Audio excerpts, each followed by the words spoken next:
Break के बाद एक बार फिर और स्वागत बा दिल के बात हमार के साथ में।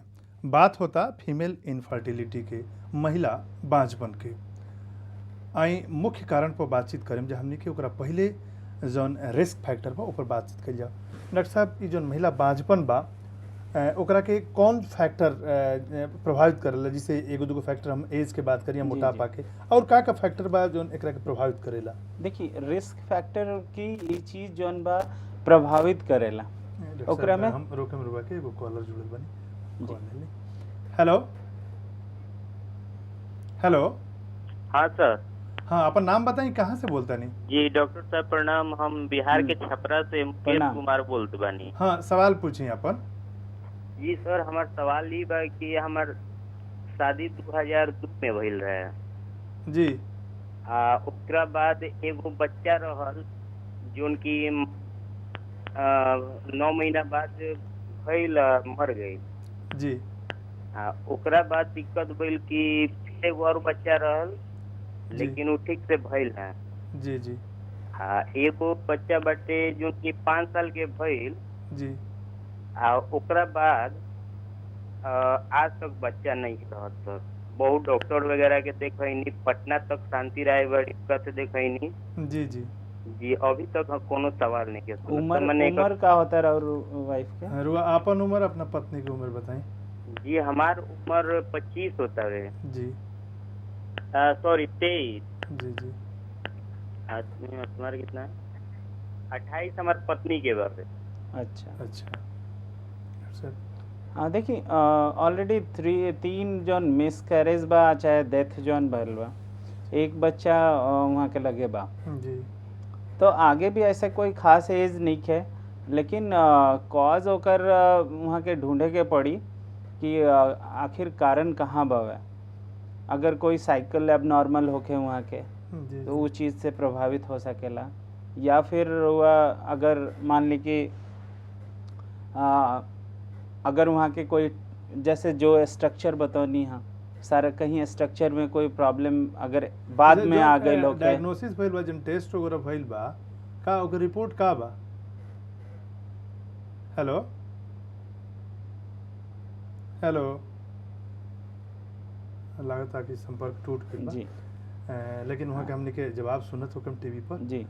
तो ओकरा में मेन ये है बाकी वह कि हो सकेला कि रिपीटेड जौन एबॉर्शन दो बार भइल, ओकरा बाद एक बच्चा भइल, तो हो सकेला ओकरा बाद कोई एबनॉर्मलिटी आ गई होके, जेकरा चलते जो रिपोर्ट भेजे तो कुछ सजेस्ट कर जरूर और आगे के बात जरूर कल जा सकेला वहाँ के साथ ही कि कोई खास कोई वहाँ के प्रॉब्लम ना हो सके। जी, अभी घबराए की जरूरत नहीं है, वो पूरा रिपोर्ट भेजी हमने के पता पर।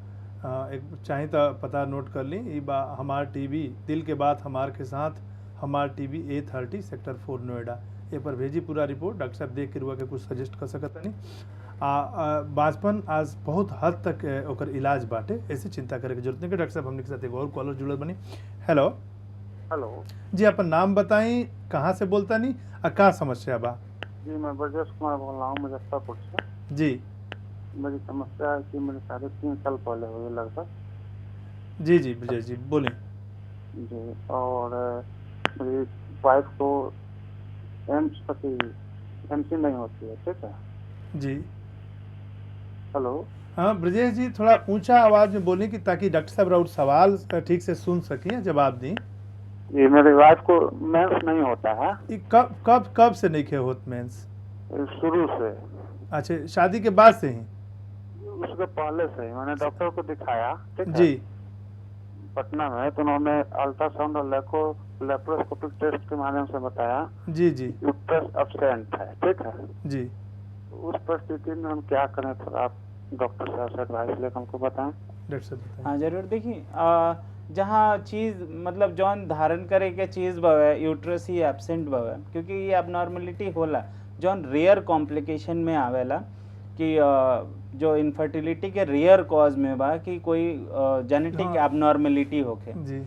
तो ये स्थिति में कहे कि पूरा सिस्टम, क्योंकि ओवरी भी ओकरा में प्रॉपर जो ओवम बनी या फॉलिकल बा, फॉलिकल ही पूरा प्रॉपर ना हो जेकरा से हम इन विट्रो फर्टिलाइजेशन कर सकें या जो भी। जी तो देखिए अब ये तो मतलब एक्सेप्ट लोग के करे बट आज की दुनिया में वो भी बहुत संभव हो गल बा कि अडॉप्ट कर जी जी यहाँ खातिर अडॉप्शन जौन बा वो एक बेटर ऑप्शन बा।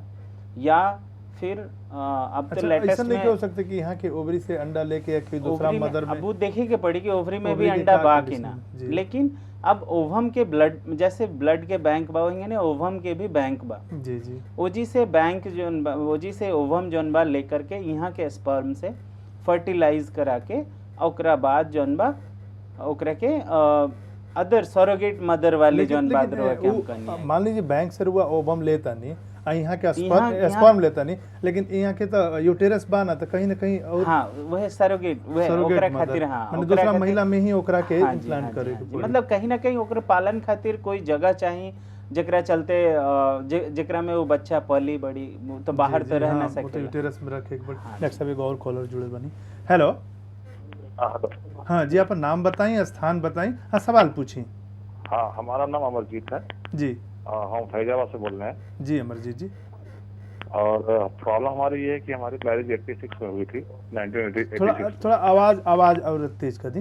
अच्छा, हमारी मैरिज जो है 1986 में हुआ था। जी उसके बाद जो है हमने 2-3 साल जो अपना इलाज कराया लखनऊ में, जी तो कुछ फायदा नहीं हुआ। अंत में जो है मुझे 92 में जो है टेस्टेड बेबी कराना पड़ा। जी तो 2 बार मैं टेस्टेड बेबी भी कराया, उसके बाद भी जो है मेरा बच्चा रुका नहीं, वासन हो गया।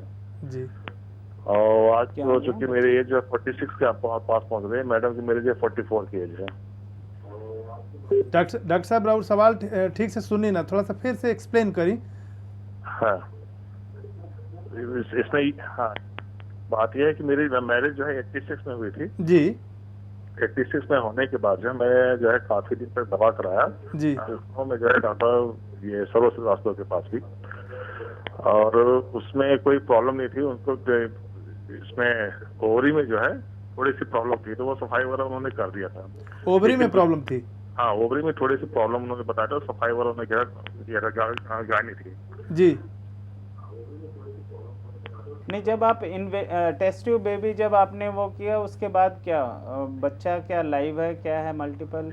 बेबी करने से ये हमें फायदा कुछ भी नहीं हुआ, इसलिए कि टेस्ट ट्यूब बेबी करने के बाद जैसे हम आते थे मंथ कंप्लीट होने के बाद जो है वासन हो जाता था। अच्छा तो मैं उसके बाद फिर मैंने टेस्ट ट्यूब बेबी जो है कराया, तो फिर वही प्रॉब्लम वही सेम आई। तो उसके बाद से फिर मैं काफी दवा कराया तो कोई वो हो नहीं रहा, क्योंकि एक ट्यूब जो बैंड है, एक ट्यूब मेरी सही है, मैडम की हमारी एक ट्यूब बैंड है, एक ट्यूब सही है। हाँ देखिए डॉक्टर साहब फैलोपियन ट्यूब जो जी। दूग होला ओमे एक अगर बंद भी बा तो दूसरा तरफ से काम, क्योंकि एक साइकिल होला। जी जी इस मंथ में इस साइड से ओवम आ जाए, अगले ऐसा ना होला कि दोनों साइड से एक ही बार में आ जाए। यहाँ के का सजेस्ट करते हैं? यहाँ के सजेशन ये बा कि एक तो कि एज बहुत ज़्यादा बा, जी ठीक बा, क्योंकि हमने ऑलरेडी मोर देन 35 के बाद से एकरा में हमने जौन बा वो फर्टिलिटी के चांसेस बहुत बढ़ जाला, क्योंकि वो हार्मोनल चेंजेस और वह मैकेनिकल चेंजेस जौन यूट्राइन चेंजेस जौन बा वो सब बढ़ जाला, साथ में हार्मोन लेवल काफ़ी कम हो जाला। जी जी अच्छा, दूसरा बात यहाँ के टेस्ट ट्यूब भी करानी ओकरा बाद भी, क्योंकि एज एडवांस में यहाँ के ये चीज़ शुरू कैले बानी, ऐसे वो प्रॉपर जो हार्मोनल लेवल बा वो मेंटेन नहीं हो पावा, क्योंकि इवन डॉक्टर अगर इंजेक्ट भी करता हार्मोन तो वो हार्मोन वहाँ तक पहुँच नहीं खे पावत, यही से वो जौन फर्टिलाइज्ड एग बा वो एबॉर्ट हो जाता। जी जी जी ये कंडीशन बा। तो यहाँ खातिर देखी वे फिर से वही सजेशन की यहाँ के या तो अडॉप्शन करी या फिर सरोगेट मदर्स वो जी। लोकल, बट ये अभी इंडिया में बहुत कम बा, अभी एक दो धीरे धीरे न्यूज़ कर में जरूर। जा रहा था। डॉक्टर साहब हम आगे बात करब फीमेल इनफर्टिलिटी पर,